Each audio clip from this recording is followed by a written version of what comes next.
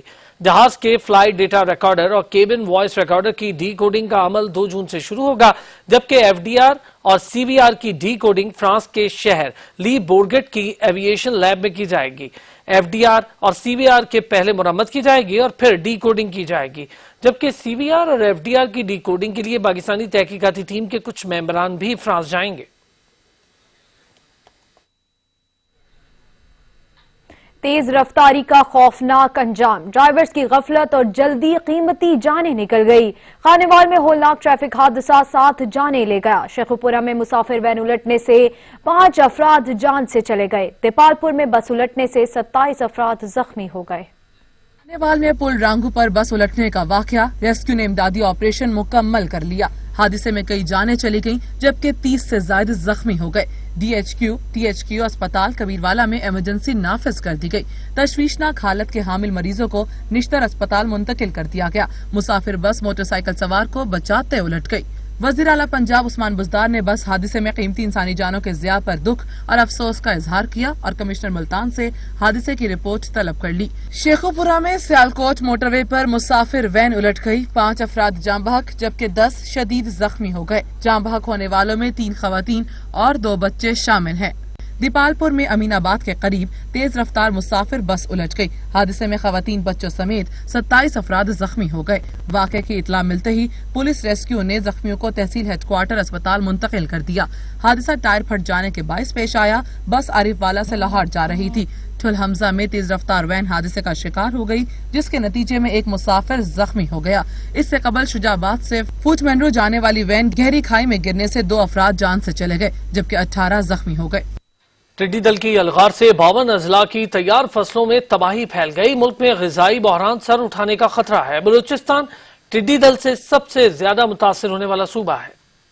ترجمان NDMA کا کہنا ہے کہ بلوچستان کے 31، خیبر پختونخوا میں 10، پنجاب میں 5 اور سندھ کے 6 اضلاع ٹڈی دل سے متاثر ہیں. ٹڈیوں سے متاثرہ علاقوں کا سروے اور کنٹرول آپریشن جاری ہے. ملک میں 1102 ٹیمیں آپریشن میں حصہ لے رہی ہیں. 24 گھنٹے میں 3,63,000 ہیکٹر رقبے کا سروے ہوا. 4900 ہیکٹر رقبے کا ٹڈی مار ادویات سے ٹریٹمنٹ کیا گیا. بلوچستان میں 3200 ہیکٹر رقبے پر سپرے ہو چکا ہے. ترجمان NDMA کے مطابق پنجاب میں 200 ہیکٹر پر سپرے کیا گیا. خیبر پختونخوا میں 800 ہیکٹر کے رقبے کی ٹریٹمنٹ کی گئی. سندھ میں گزشتہ روز 700 ہیکٹر رقبہ ٹریٹ کیا گیا جبکہ مزید اقدامات کا سلسلہ جاری ہے. ملک میں مجموعی طور پر 4,92,000 ہیکٹر رقبے پر سپرے کا عمل مکمل کیا جا چکا ہے. بلوچستان کے مختلف شہروں میں ٹڈیوں نے تیار پھلوں پر حملہ کر دیا جس سے سبی، لورالائی، غزدار میں موجود تیار فصلیں تباہ ہو رہی ہیں. اور اب بات کریں موسم کی بدلتی رتوں کی تو پنجاب سمیت ملک کے بیشتر علاقوں میں مزید بارش کا امکان ہے جس سے گرمی مزید کم ہو جائے گی. کراچی میں بھی مطلع جزوی طور پر ابر آلود رہے گا جبکہ مقبوضہ کشمیر میں بھی بادل برسیں گے. سری نگر میں بھی بارش کا امکان ہے.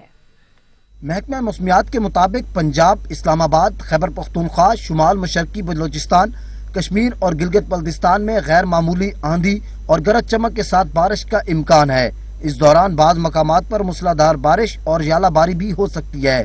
چاول اور کپاس کی کاشت کے علاقوں لاہور، شیخوپورہ، حافظ آباد، فیصل آباد، گجرانوالا، سیالکوٹ، نارووال، گجرات، ملتان، DG خان، راجن پور، بہاولپور، خانپور اور رحیم یار خان میں بھی آئندہ 24 گھنٹوں کے دوران آندھی اور گرج چمک کے ساتھ بارش کا امکان ہے جبکہ بعض علاقوں میں ژالہ باری کی بھی توقع ہے.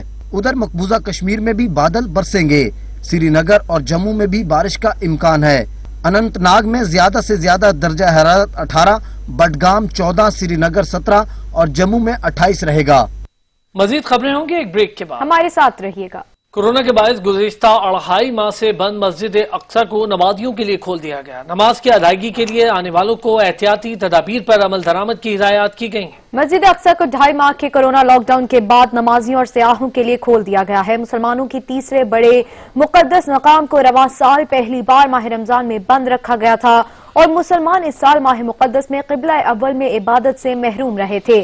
قبلہ اول میں عید کی نماز بھی نہیں ہو سکی تھی۔ مسجد کے کھلنے پر سینکڑوں لوگ نماز فجر کے لیے مسجد پہنچے۔ اسلامک وقف کونسل کی جانب سے کورونا کے پھیلاؤ میں کمی کا جائزہ لینے کے بعد مسجد کو کھولنے کا فیصلہ کیا گیا ہے۔ تاہم کونسل نے فیصلہ کیا ہے کہ مسجد آنے والوں کے لیے ماسک پہننا اور دیگر حفاظتی تدابیر اختیار کرنا لازم ہوگا تاکہ یہ وائرس مزید نہ پھیل سکے۔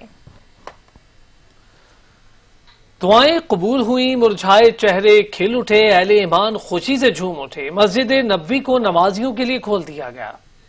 در نبی پر پڑا رہوں گا۔ 2 ماہ کی التجائیں اور مناجات رنگ لے آئیں۔ عالم اسلام کو بڑی خوشخبری مل گئی۔ در حبیب صلی اللہ علیہ وآلہ وسلم کی حاضری کی اجازت دوبارہ مل گئی۔ اعلان سنتے ہی بڑی تعداد میں اہل ایمان در نبی پر جبین نیاز جھکانے کی خاطر دیوانہ وار پہنچ گئے۔ سماجی فاصلے اور احتیاطی تدابیر کے ساتھ نمازوں کی ادائیگی کی۔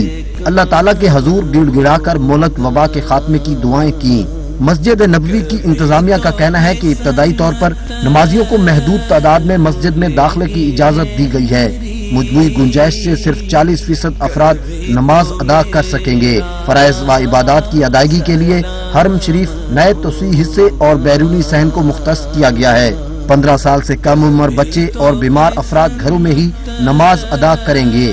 ہر نماز کے بعد مسجد نبوی میں جراثیم کش سپرے بھی کیا جا رہا ہے۔ 8 شوال یوم انہدام جنت البقی۔ سعودی حکومت نے اہل بیت اطہار، ائمہ معصومین، اصحاب رسول صلی اللہ علیہ وآلہ وسلم، خلفائے راشدین، ازواج مطہرات اور شہدائے بدر و واحد کے مزارات کو گرا کر عاشقان رسول اور اہل اسلام کے جذبات کو مجروح کیا ہے۔ اسی پر رپورٹ دیکھیے نبیل نقوی کی۔ غربت امتحا ہے، نہ سایہ نہ ردا ہے، زہرا تیری لہد پر۔ قبر زہرا میں ڈوبی ہے اندھیرے میں، حالانکہ مدینے میں ہر سمت اجالا ہے، ہر پھول نے سر دے کے اسلام کو پالا ہے۔ زہرا تیرے گلشن کا ہر پھول نرالا ہے۔ دنیا کی اجڑی ہوئی جنت کو جنت البقی کہا جاتا ہے، وہ جنت جسے آل سعود نے مسمار کر دیا۔ 8 شوال 1344 ہجری بمطابق 24 اپریل 1925 کا دن جب آل سعود نے آل رسول کی قبور پر موجودہ قبہ مقدسہ کو ظلم کے ساتھ منہدم کر کے جبر و استبدار کی ایک نئی تاریخ رقم کی۔ یہ وہ دن تھا جب اہل بیت اطہار علیہ السلام کے مزارات مقدسہ کو باحکم آل سعود ٹینکوں سے اڑا دیا گیا۔ توہین رسالت کا وہ دن جب اسلام کے اصولوں کو بری طرح کچلا گیا اور مقدس قبور کی بے حرمتی ہوئی۔ یہ وہ منحوس تاریخ ہے کہ جب سعودی حکومت نے مکہ معظمہ میں مزارات جنت المعلی، جس میں آباء پیغمبر حضرت خدیجہ الکبریٰ، سرکار ابو طالب اور صحابہ کرام کے مزارات ہیں، سوائے 2-4 پتھروں کے ان قبور پر کچھ نظر نہیں آتا، نہ کھلے عام زیارت کر سکتے ہیں، بہت دور سے جا کے دیکھ سکتے ہیں۔ اس کے علاوہ شہدائے بدر کے، جن میں حضرت حمزہ سید الشہداء کے مزار مقدس کو اور شہدائے بدر کے مزارات مقدسہ کو بھی مسمار کر دیا گیا۔ یہ وہ دن تھا جب انگریز سرکار نے آل سعود کو حکومت دی اور انہیں اسلام دشمن نظریات کے پرچار کا ہدف دیا۔ تو اس وقت متحدہ ہندوستان سے تحریک خلافت کا وفد مولانا محمد علی جوہر مرحوم کی زیر قیادت عرب آیا اور انہوں نے آل سعود کی نوزائیدہ حکمران سے وعدہ لیا کہ وہ مزارات اہل بیت علیہ السلام کا تحفظ یقینی بنائیں گے، اور ایسا 2 بار ہوا۔ دوسری بار جب تحریک خلافت کا وفد سعودی حکمران سے مزارات اہل بیت علیہ السلام کے تحفظ کا وعدہ لے کر واپس جا رہا تھا تو انہیں راستے میں جنت البقی کے مزارات مقدسہ کو منہدم کرنے کی اطلاع ملی۔ اس ظلم پر ہر آنکھ اشکبار تھی اور تمام عالم اسلام غمزدہ حالت میں احتجاج کر رہا تھا۔ ہم نے مزارات کو نہیں بخشا، جنت نبی پاک نے جنت المعلی کہا اور نبی پاک نے اس جیسا کو جنت البقی کیا، جو جنت کے متلاشیوں نے انہیں دونوں جنتوں کو گرا دیا۔ مزارات مقدسہ کو منہدم کیے جانے کا احتجاج آج بھی جاری ہے۔ آل سعود کے ظلم پر سب غمزدہ حالت میں احتجاج کرتے ہیں اور دعا کرتے ہیں کہ خداوند عالم جلد وہ وقت لائے جب جنت البقی تعمیر ہو۔ پاکستان کی جو جنت البقی جو مولا شہید کر دیا گیا اور اس کے بعد آج تک اس کو تعمیر نہیں کرنے دیتے. جو لوگ جاتے ہیں وہ زیارت نہیں کرنے دیتے. ہمارا یہ احتجاج 40 سال سے چل رہا ہے کہ اس کو دوبارہ تعمیر کی اجازت دی جائے. آج مطالبہ سعودی حکومت سے بھی ہے, پاکستانی حکومت سے بھی ہے کہ وہ ہمیں اجازت دے کہ ہم مزارات جنت البقیع اور جنت المعلا اور دیگر مزارات کو تعمیر کر سکیں. یوم انعدام جنت البقیع پر پاکستان بھر میں احتجاجی ریلیاں نکالی جاتی ہیں. مگر اس سال کورونا وائرس کے باعث حکومت کی جانب سے اجازت نہ مل سکی. نبیل نقوی, سچ نیوز, لاہور. سچ ٹی وی کی کاوش نیکی کی ٹوکری کو سیاستدان, تاجر, تعلیم سے وابستہ لوگ اور بچے خوب سراہ رہے ہیں. کہتے ہیں سفید پوش افراد کے لیے اچھا کام شروع کیا گیا. سچ ٹی وی کی کاوش کو سلام پیش کرتے ہیں. یہ تو بہت اچھا ایک سٹیپ ہے. ماشاءاللہ میڈیا گروپ والے اتنا اچھا کام کر رہے ہیں کہ ایک تندور کے پاس یا انہوں نے ٹوکری رکھی ہوئی ہے کہ کوئی بھی ایک صاحب حیثیت بندہ کسی غریب آدمی کے لیے روٹی وغیرہ اس میں رکھ لیتا ہے, تو غریب آدمی کے لیے بھی فائدہ ہے اور ایک نیکی ہے. نیکی تو رائے گاہی نہیں جاتی.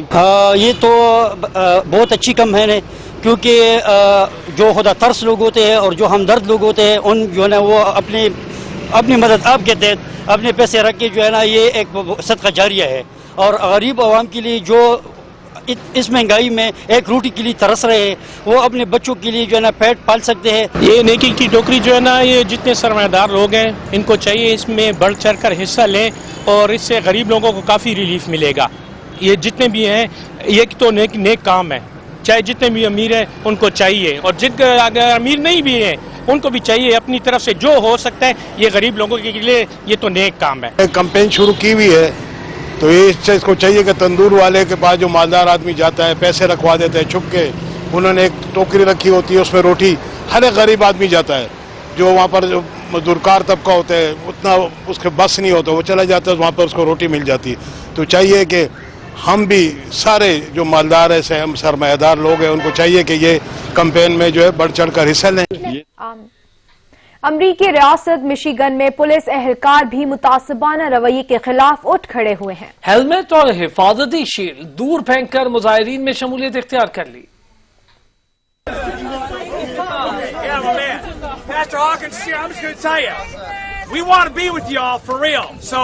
I took my helmet off and laid the batons down.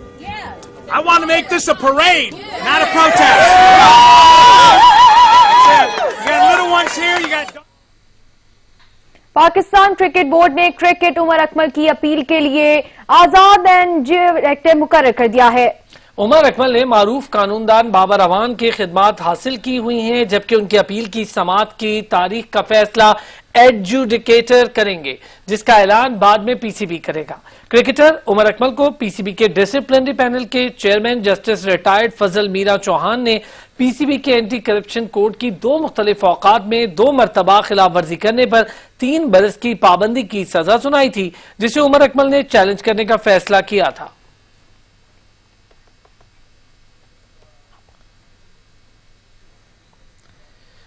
Bulletin میں اب تک کے لیے اتنا ہی. دیکھتے رہیے سچ نیوز.